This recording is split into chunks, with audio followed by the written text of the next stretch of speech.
Trump రాజకీయం భారతదేశం రాజకీయంతో సరిసమానంగా ఉంటుంది ఒక్కొక్కసారి. ఒక్కొక్కసారి ఏం మాట్లాడతాడో అతనికే తెలీదు. ఒక్కొక్కసారి ఏ విధంగా స్పందిస్తాడో ఎవరికీ అర్థం కాదు. కానీ ఏదైనా సరే అమెరికన్ల కోసమే తప్ప మరింకెవరి కోసం నేను పాటుపడను అన్న విధంగా ఉంటాడు. అగ్రరాజ్యం ఇప్పటికే వలస రాజ్యంగా తయారైంది. అక్రమ వలసదారులతోటి. అలాగే ఇక్కడ సక్రమంగా వచ్చినటువంటి వలసదారులు కూడా అమెరికానైతే సర్వనాశనం చేసేస్తున్నారన్నట్లుగా మాట్లాడతాడు. మొన్న ఎన్నికల్లో ఒక ఎత్తుగడ చేశాడు.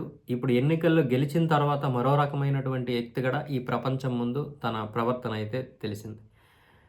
ఇప్పుడు అధ్యక్ష పదవిగా ఈరోజు ప్రమాణం చేసేశాడు. అంటే 20వ తారీఖు అక్కడ ఈరోజు ఉదయం అయింది అమెరికాలో.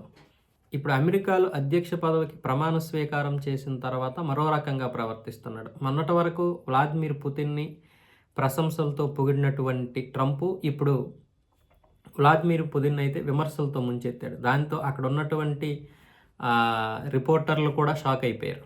ఇంటర్నేషనల్ రిపోర్టర్లు కూడా పుతిన్ మీద చేసినటువంటి వ్యాఖ్యలకైతే షాక్ అయిపోయారు. పుతిన్ ఇంతకు ముందులాగా లేడు.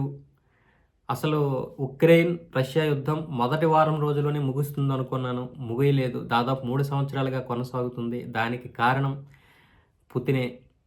పుతిన్ దూకుడు కూడా సరిగ్గా లేదు.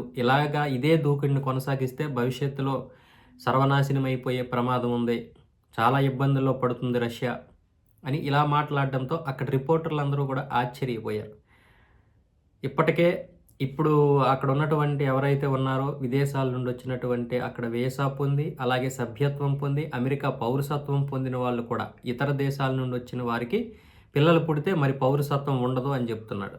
అంటే HP1 వీసా పొందిన వాళ్ళకి కూడా పిల్లలు పుట్టారంటే అది అమెరికా పౌరసత్వం ఇవ్వదని చెప్తున్నాడు. మామూలుగా అయితే అమెరికాలో ఆర్టికల్ 354 ప్రకారం మామూలుగా అయితే అమెరికా రాజ్యాంగం ప్రకారం ఎవరైనా సరే అక్కడ వీసాకి టూరిజం వీసా వచ్చిన వాళ్ళైనా సరే, లేకపోతే స్టూడెంట్ వీసా మీద వెళ్ళిన వాళ్ళు అయినా సరే, లేకపోతే అక్కడ బ్రతకడానికి వెళ్ళిన వారైనా సరే, అక్కడ కనుక పిల్లలు పుడితే ఆ రాజ్యాంగం ప్రకారం అక్కడ అమెరికా పౌరసత్వం ఇవ్వాలి వాళ్ళకి.